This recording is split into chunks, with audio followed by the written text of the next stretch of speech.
Yoho National Park contains one of the most complete Rocky Mountain landscapes on Earth.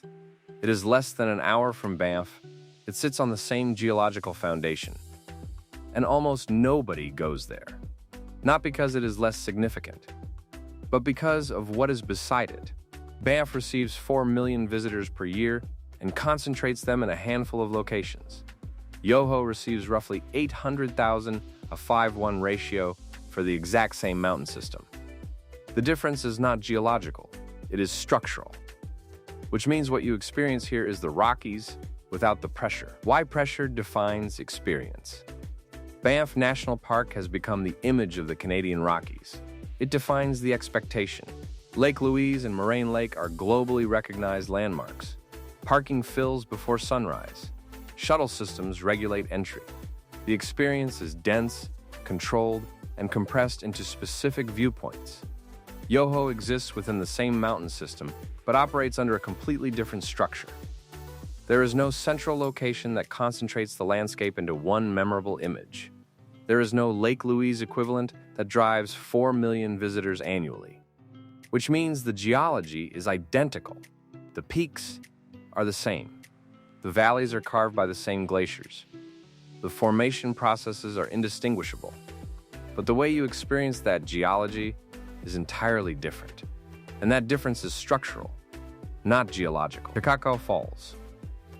Takakkaw Falls drops 302 meters from a hanging valley carved by glacial retreat. That is the height of a 100-story building, visible from the valley floor on a clear day as a white ribbon against the rock face. It is a larger waterfall than Niagara Falls, which drops only 188 meters. Yet, Niagara receives 30 million visitors annually, while Takakkaw receives a fraction of that. Not because it is less dramatic, but because fewer people arrive to see it. The crowd is not proportional to the geology. It is proportional to infrastructure and attention. Yoho does not concentrate visitors into a single iconic destination, which means even remarkable features remain relatively unvisited, not because they are hidden, but because there is no structure directing people toward them. Emerald Lake.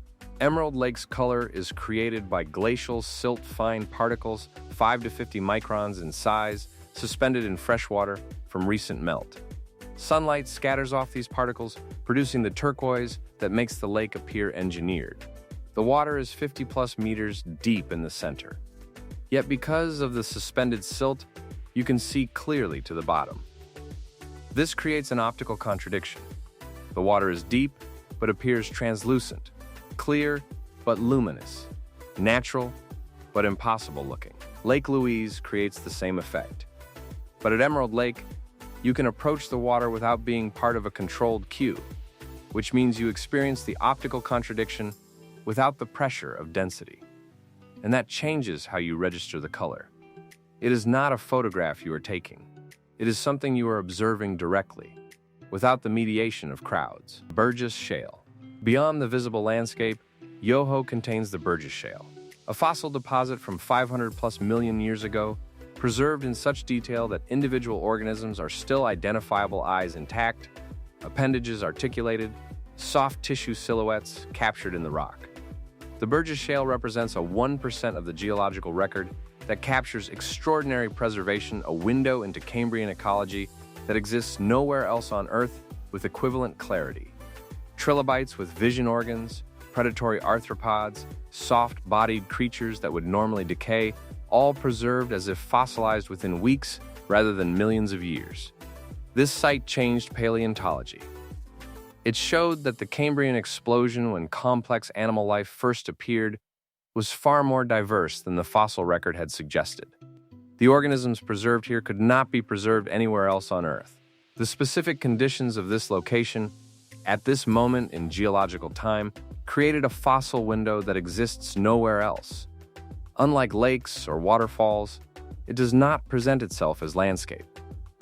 But it defines why paleontologists care about Yoho. Tourists photograph Emerald Lake. Specialists are 2,000 meters up, documenting animals that existed before dinosaurs.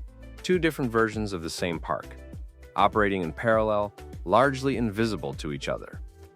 The Burgess Shale site itself represents a window into Cambrian life 505 million years in the past. Because it requires a 2-hour hike at altitude, almost no casual visitors reach it. Yet it fundamentally shaped our understanding of evolutionary history, more significant scientifically than any visible landmark in Banff. Distribution, but because the people who do visit are similar.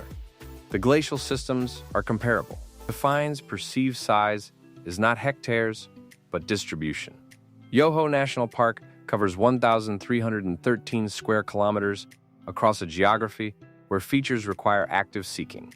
Banff covers 6,641 square kilometers, but concentrates visitor infrastructure and major attractions, Louise, Moraine Lake, Sunshine Village, within a 50-kilometer corridor. Move through Yoho to reach Takakkaw, then drive to Emerald Lake, then hike to Burgess Shale access points. You traverse the entire park experiencing multiple complete systems. When you move through Banff on the standard loop, you experience the same prepackaged sequence. Paradoxically, the smaller park feels larger because discovery requires intentional movement rather than passive following. But Yoho feels larger because features are distributed across the landscape rather than concentrated. When you drive from Takakkaw Falls to Emerald Lake to the Burgess Shale access point, you experience distance in a way that concentrated tourism does not create. Perception of scale is structural. It depends on how features are organized, not on the actual measurements. Yoho teaches that distinction better than almost any park because the geology proves the scale is not the variable. The variable is density, and density is structural, not geological. Closing. Yoho National Park is overlooked not because it is lesser, but because it is structured differently. Banff has become the reference. It defines the image. Everything outside that framework is perceived as secondary, but proximity does not create similarity. The same geological foundation can be experienced in completely different ways depending on how the landscape is organized. Yoho is the Rockies without the concentration. The same mountains, the same valleys, the same glacial systems, but distributed across space in a way that prevents density.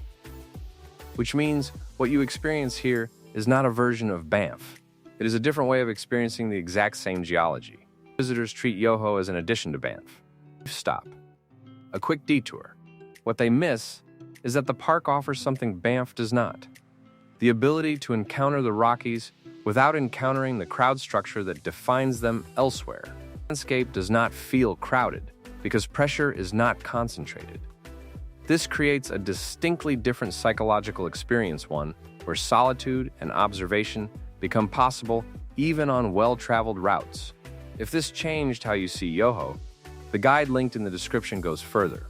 It covers the Burgess Shale access and what it reveals, the glacial systems that created Takakkaw Falls, the turquoise water mechanics of Emerald Lake, and the dispersed routing that lets you experience this landscape without pressure. Just click the link below to get started.